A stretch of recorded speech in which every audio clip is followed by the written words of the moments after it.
जय हिंद। मैं शमशाद आलम। कुछ महीनों के बाद बिहार में राज्यसभा की चुनाव होने वाली है। देखिए, राज्यसभा का चुनाव में भाई बिहार का जो कोटा है उस कोटे से 5 सीट जो है कि भाई खाली हो रही है। अब ये 5 सीट खाली हो रही है तो भाई 5 सीट का चुनाव होना। अब इस चुनाव में बताया ये जा रहा है कि आने वाले वक्त में जब चुनाव होगा उस वक्त में जिधर भी ऑल इंडिया मजलिस से तहादुल मुस्लिमीन का झुकाव होगा भाई उधर ही जो है कि भाई सीट निकलेगा। अब चलिए चलते और सारी गणित को समझते हैं कि आखिर जो है कि क्या वाकई में ऑल इंडिया मजलिस से तहादुल मुस्लिमीन जो बिहार में राज्यसभा की चुनाव होने वाली 5 सीट पे उस पे किंग मेकर की भूमिका निभाएगी या फिर और कुछ है। और क्या आने वाले वक्त में जो है कि तेजस्वी यादव ऑल इंडिया मजलिस से तहादुल मुस्लिमीन का जो हेडक्वार्टर हैदराबाद में है वहां पर जाके जो है कि हाजिरी लगाएगा। ये सारी बात इस वीडियो में करेंगे। आप लोग वीडियो में अंत तक बने रहिए। चलिए चलते और सारी बात को समझते हैं। दरअसल बात यह है कि भाई बिहार के कोटे से राज्यसभा की 5 सीट खाली हो रही है। अब जब 5 सीट खाली हो रही तो भाई 5 सीट का चुनाव होगा, 5 सीट भरा भी जाएगा। अब वो 5 सीट कौन कौन से पार्टी से खाली हो रही है ये भी बात थोड़ा सा आप लोग समझ लीजिए। 2 सीट जो है कि भाई आरजेडी से जो भाई वैकेंट हो रहा, 2 सीट जनता दल यूनाइटेड से और 1 सीट उपेंद्र कुशवाहा का खाली हो रहा जो वो बीजेपी का कोटा से गए थे। अब देखिए यहां पर थोड़ा सा अब गणित को बेहतर तरीके से आप समझिए। बिहार विधानसभा का चुनाव हुआ। बिहार विधानसभा का चुनाव में एनडीए को प्रचंड बहुमत मिला। अब आप लोग को पता होगा कि भाई राज्यसभा का चुनाव में जो वोट करते हैं वो भाई जो विधायक होते हैं यानी कि जो सदन का सदस्य होते हैं, विधानसभा का जो सदस्य होते हैं वो वोट करते हैं। विधान परिषद का नहीं, एक बात समझिए, बिहार में विधान परिषद है लेकिन विधान परिषद के लोग जो है कि वोट राज्यसभा को नहीं करेंगे। राज्यसभा को वोट करते हैं एमएलए यानी कि मेंबर ऑफ लेजिस्लेटिव असेंबली, वो करेंगे, विधायक जी करेंगे। अब किसके पास कितना विधायक है, जल्दी किसके पास कितना विधायक है इस बात को थोड़ा सा समझिए। अगर हम एनडीए गठबंधन की अगर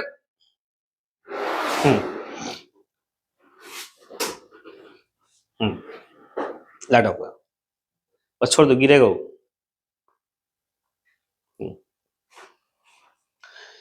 किसके पास कितना सीट है इस बात को थोड़ा सा आप लोग समझिए। अगर एनडीए गठबंधन की अगर हम बात करें तो कुल मिलाकर उनके पास आने की 202 सीट आने की है एनडीए गठबंधन के पास, और इंडिया गठबंधन के पास जो है कि 35 सीट है। अब कैसे कैसे इस बात को थोड़ा सा देखिए। अगर इंडिया गठबंधन की अगर हम विधानसभा का अगर भाई सीट को देखते हैं तो आरजेडी के पास 25 सीट है, कांग्रेस के पास 6 सीट है, सीपीआईएमएल के पास 2 सीट है, सीपीएम के पास 1 सीट है और आईपी गुप्ता के पास 1 सीट, यानी कि कुल मिलाकर इनके पास जो इंडिया गठबंधन के पास कुल जो विधानसभा की सीट है तो भाई आपका 35 सीट है।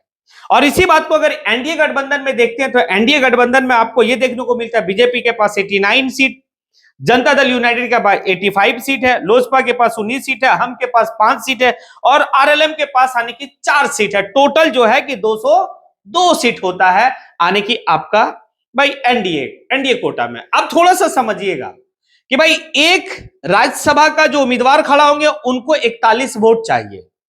तो ये बात तो तय है कि एनडीए गठबंधन से 4 सीट जो है बड़ा आसानी तरीके से निकल जाएगा। हाँ 4 सीट। अगर उसको पांचों का पांचों सीट जीतना है तो भाई 3 जो है कि भाई एक्स्ट्रा और उनको वोट चाहिए। अब 3 वोट का मतलब भाई 3 वोट आने की ऑल इंडिया मजलिस से तहादुल मुस्लिमीन का 5 और 1 है बीएसपी का, यानी कि टोटल 6 इधर है। अब एक बात समझिए, 3 यानी कि अगर 41 से 41 करके अगर हम देखते हैं तो आपका जो है कि टोटल 205 वोट आनी चाहिए। अब एक विधायक का वोट की कीमत 1 है तो 205 आने की वोट चाहिए और पांचों सीट जीतने के लिए तो 5 सीट में एनडीए गठबंधन 202 ही है। अगर 3 वोट अगर ऑल इंडिया मजलिस से तहादुल मुस्लिमीन का अगर एनडीए कोटा को मिल जाता तो फिर 5 का 5 सीट वो जीत लेगा। अब चलिए इंडिया गठबंधन की ओर देखते हैं। तो देखिए इंडिया गठबंधन में एक चैलेंजिंग ये है कि भाई आरजेडी का 2 सीट खाली हो रहा तो उसमें से कम 1 सीट कम से कम बचाया जा सकता है। बचेगा कैसे, क्योंकि चाहिए 41।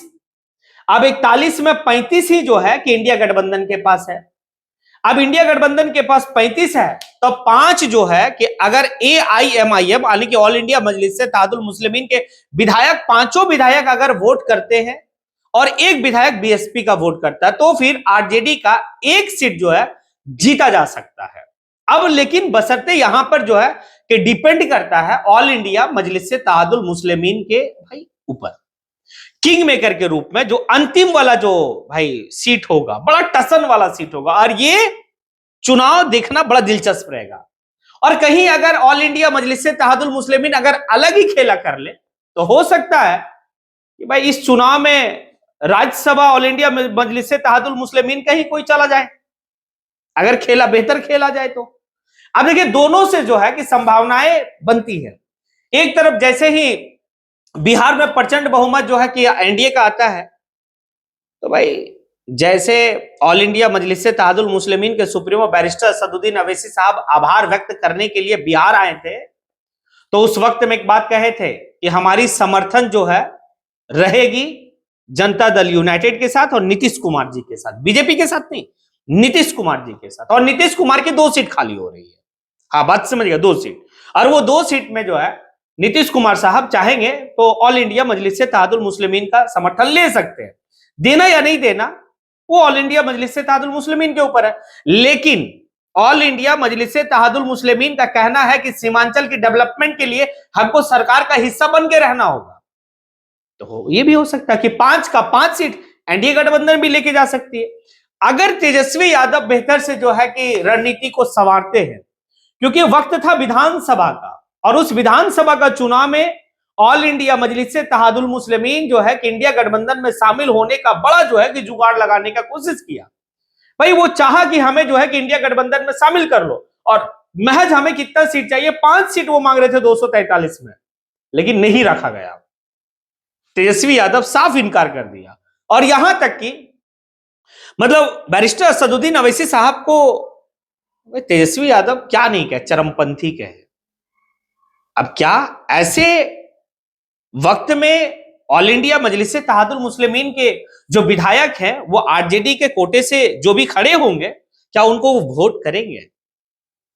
अब क्या होता है ये तो देखना बड़ा जो है कि मजेदार रहेगा। तो ये सारी गणित कहती है, और अगर इस गणित के ऊपर जो है कि भाई किंग मेकर के भूमिका में एआईएमआईएम रहेगी, और अगर वहां पर जो है कि एआईएमआईएम जो है कि आरजेडी को देकर आरजेडी का 1 सीट बचवा लेती है, या फिर 5 का 5 सीट जो है एनडीए गठबंधन को जितवाएगी, ये डिपेंड करता है एआईएमआईएम के ऊपर, यानी कि ऑल इंडिया मजलिस-ए-इत्तेहादुल मुस्लिमीन के ऊपर। अब देखना होगा कि जो कल तक आपके दरवाजे पे ढोल नगाड़ा के साथ आपको पत्र लिखा गया, आपसे गुहार लगाया गया कि भाई आप हमें इंडिया गठबंधन में शामिल करें, आप शामिल नहीं किए, लेकिन क्या तेजस्वी यादव दारुसलाम जाएंगे और बैरिस्टर असदुद्दीन अवैसी साहब के चौखट पे जाएंगे वो मांगने के लिए? और अगर मांगने के लिए जाते हैं तो यकीन है कि भाई बैरिस्टर असदुद्दीन अवैसी साहब समर्थन दे सकते हैं, क्योंकि वो भी चाहते हैं कि देश में जिस तरीके की माहौल और जिस तरीके का भाई सरकार अभी केंद्र में चल रही है, वहां पर जो है कि केंद्र सरकार को उखाड़ के फेंकने के लिए ये भी चाहती। लेकिन आप इनको हमेशा बी टीम और सी टीम का राग अलापते हैं। देखना होगा क्या होता है इस राज्यसभा का चुनाव में। अब आप लोग जो है कि अगर सारी कॉन्सेप्ट को अगर आप समझ लिए हैं, तो फिर आप कमेंट बॉक्स में आके कमेंट जरूर करें। देखिए एक बात तो है कि मैं आपसे कभी इस बात को नहीं कहा कि भाई आप सब्सक्राइब करें, ये करें, लेकिन हाँ मैं आपको जरूर कहता हूं कि आप जो है कि कमेंट करें, क्योंकि आपकी कमेंट हमारी ऊर्जा। तो मैं अपनी ऊर्जा को बरकरार रखने के लिए मैं आपके कमेंट बॉक्स में जाकर देखता हूं कि आखिर कौन कमेंट क्या करता है। इसी के साथ मैं अपनी बात को यहीं पे समेटता हूं। जय हिंद।